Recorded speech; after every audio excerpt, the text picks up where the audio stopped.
90% traders loss क्यों करते हैं? क्योंकि वह इंडिकेटर के पीछे भागते हैं, लेकिन most of indicator price action को ही फॉलो करते हैं। मैं आपको मना नहीं कर रहा कि आपको इंडिकेटर का यूज नहीं करना चाहिए। आप इंडिकेटर का यूज कर सकते हो, लेकिन आपका सबसे ज्यादा फोकस होना चाहिए प्राइस एक्शन पर। आज मैं आपको price action trading strategy A to Z सिखाऊंगा। अगर आप इस वीडियो को पूरा समझ गए तो ट्रेडिंग आपके लिए गेम चेंजर हो सकती है। तो इस वीडियो में हम सिर्फ यही चर्चा करेंगे कि प्राइस एक्शन को देखकर हमें कैसे ट्रेड करना है, सिर्फ प्राइस एक्शन और कुछ नहीं। एग्जाम्पल समझते हैं। देखिए प्राइस यहां पर डाउन ट्रेंड में है और यह सपोर्ट अब रेजिस्टेंस का काम करेगा, और देखिए प्राइस ने इस रेजिस्टेंस लेवल को ब्रेक कर दिया है और यहां एक बुलिश सिग्नल मिला है, तो यहां पर काफी सारे लोग बाय ट्रेड में एंट्री करेंगे। लेकिन हम इस समय यहां पर बाय ट्रेड में एंट्री नहीं कर सकते, क्योंकि यहां पर एक स्ट्रॉन्ग रेजिस्टेंस लेवल है। हो सकता है प्राइस इस रेजिस्टेंस लेवल को टच करके नीचे आ जाए। प्राइस कभी कभी ब्रेकआउट के बाद सीधा ऊपर चला जाता है। हम प्राइस एक्शन को यूज कर रहे हैं, इसीलिए हमें एक्यूरेट सिग्नल चाहिए। जब तक प्राइस अपने ब्रेकआउट पॉइंट को रीटेस्ट ना करे, तब तक हम ट्रेड में एंट्री नहीं लेंगे। और देखिए प्राइस नीचे आ जाता है। अगर हम यहां पर बाय ट्रेड एंट्री करते तो हमारा स्टॉप लॉस हिट हो जाता। इसलिए याद रखना, आपको हमेशा रिसेट का वेट करना है। देखिए हैमर कैंडलस्टिक बना है और नेक्स्ट कैंडल कंफर्मेशन देती है कि यह बाय करने का सिग्नल है, और यहां पर एक स्ट्रांग सपोर्ट लेवल भी है, तो हम यहां बाय ट्रेड में एंट्री कर सकते हैं।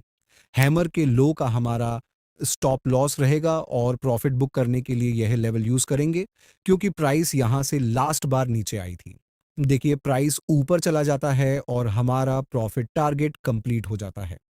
दोस्तों इस रेजिस्टेंस लेवल के पास हमें एक स्ट्रॉन्ग बेयरिश सिग्नल मिला है, लेकिन हम अभी यहां पर सेल नहीं करेंगे, क्योंकि अगर हम इन दोनों लो कनेक्ट करें तो यहां पर एक ट्रेंड लाइन बन रही है, इसलिए हमें अभी और वेट करना है। नेक्स्ट प्राइस बड़े बड़े रेड कैंडल बनाते हुए नीचे गिर गया। दोस्तों जब आपको ऐसा दिखेगा तो आप सोचेंगे कि काश मैंने यहां पर सेल कर लिया होता। दोस्तों मैं आपसे एक सवाल पूछूंगा, क्या आपको पता था कि मार्केट यहां से इतना गिरने वाला है? चाहे कुछ भी हो, आपको ट्रेडिंग के रूल्स ब्रेक नहीं करना है। इतनी बड़ी मूवमेंट मिल चुकी है। तो जिन जिन लोगों ने यहां पर सेल किया होगा, वह लोग अब अपना प्रॉफिट बुकिंग करेंगे। तो आप सभी को पता ही है कि प्राइस थोड़ा सा पुल बैक लेगा, तो हम पुल बैक में एंट्री कर लेंगे। और प्राइस पुल बैक लेता है और फिर हमें बेयरिश और कंफर्मेशन का सिग्नल मिला, तो हम यहां सेल में एंट्री कर लेंगे, क्योंकि ऑलरेडी यहां पर हाई लेवल की सप्लाई हो चुकी है और प्राइस नीचे गिरता है, जिससे हमारा टारगेट कंप्लीट हो गया। हमें ये बड़ी मूव नहीं मिली, लेकिन फिर भी हमें दूसरा ट्रेड मिल गया। आपको बस इतना ध्यान रखना है कि ट्रेडिंग में आपको बहुत बार अपॉर्चुनिटी मिलेगी। बस वे अपॉर्चुनिटी कैच करने के लिए आपके पास कैपिटल होना चाहिए। अगर आप ऐसे मार्केट में बार बार ट्रेड करेंगे, तो आपके पास अपॉर्चुनिटी कैच करने के लिए कैपिटल ही नहीं बचेगा। नेक्स्ट एग्जाम्पल देखते हैं। यहां पर हम एक रेजिस्टेंस लेवल ड्रा करेंगे। प्राइस इस लेवल को टच करके नीचे आ जाती है। यहां पर एक स्ट्रांग बेयरिश कैंडल बनी है। इस कैंडल को देखकर बिगनर ट्रेडर्स सेल में एंट्री करेंगे, लेकिन हम इस जगह सेल में एंट्री नहीं कर सकते, क्योंकि यहीं पर एक इंपॉर्टेंट सपोर्ट लेवल है। हो सकता है कि प्राइस यहां से ऊपर जाए। मार्केट में सपोर्ट और रेजिस्टेंस लेवल ब्रेक होते रहते हैं। देखिए प्राइस थोड़ा सा ऊपर जाकर फिर नीचे आ जाता है। अगर हम इन सारे लेवल्स को रिमूव कर दें, तो यहां पर एक सिमेट्रिकल ट्रायंगल चार्ट पैटर्न की फॉर्मेशन होती है। यह पैटर्न कंटिन्यूसन चार्ट पैटर्न है। इस पैटर्न को बनने के बाद मार्केट अपना ट्रेंड कंटिन्यू रखता है, और देखिए प्राइस इस लेवल को ब्रेक कर देती है। हम अभी भी कंफर्म नहीं है कि प्राइस यहां से ऊपर ही जाएगा, क्योंकि हम प्योर प्राइस एक्शन का यूज कर रहे हैं, इसलिए हम एक्यूरेट कंफर्मेशन का वेट करेंगे। नेक्स्ट प्राइस रीटेस्ट करके ऊपर जाने लगता है। अब हम कंफर्म है कि प्राइस यहां से ऊपर जाएगी।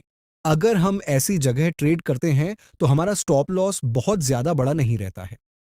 हम यहां पर बाय ट्रेड में एंट्री कर सकते हैं और हमारा स्टॉप लॉस इस कैंडल के लो का रहेगा। और देखिए हमारा टारगेट अचीव हो गया। अब मैं आपको कुछ रूल बताता हूं जिसका आपको यूज करना है।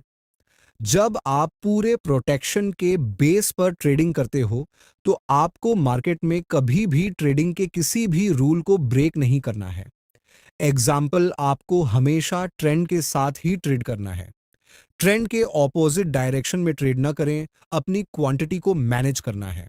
अपने रिस्क को मैनेज करके ही ट्रेड करें। दोस्तों, अगर आपको कोई कंफ्यूजन हो तो आप कमेंट बॉक्स में पूछ सकते हो, और यह वीडियो आपको कैसा लगा कमेंट बॉक्स में जरूर बताना।